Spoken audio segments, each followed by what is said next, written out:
cervical cancer எந்த symptoms இருந்தா நான் டாக்டர் கிட்ட உடனே cervical cancer screeningகாக போகணும். As a part of Cancer Awareness Month, we wanted to tell you that cervical cancer symptom இல்லாமையே early stagesல ஒரு 50% of patientsக்கு இருக்கும். அதனால symptom இருக்கோ இல்லையோ cervical cancer screeningகாக 30 years ஆயிடுச்சு அப்படின்னு சொன்னா at least 3 to 5 years once போய்க்கிறது நல்லது.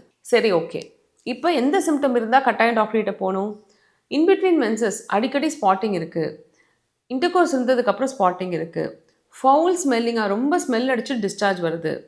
அடிவயிறு வலிச்சிட்டே இருக்குது. நம்மளுக்கு கீழே அழுத்தம் ரொம்ப ஜாஸ்தியாக இருக்குது. கான்ஸ்டண்ட்டாக பேக் பெயின் இருக்குது. ஆனால் முதுகில் எந்த பிரச்சனையுமே இல்லைன்னு சொல்லிட்டாங்க.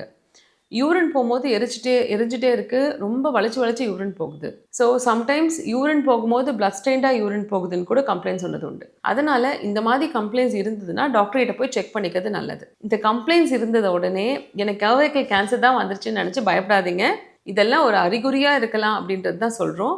இந்த மாதிரி சிம்டம்ஸ் ஏதாவது இருந்தால் கட்டாயம் பக்கத்தில் இருக்க கைனகாலஜிஸ்ட் கிட்ட போய் பாப்ஸ்மியர் பண்ணிக்கிறது ரொம்ப ரொம்ப நல்லது. ஸோ பாப்ஸ்மியர்ன்ற ஒரு simple test which will be costing less than 1000 rupees.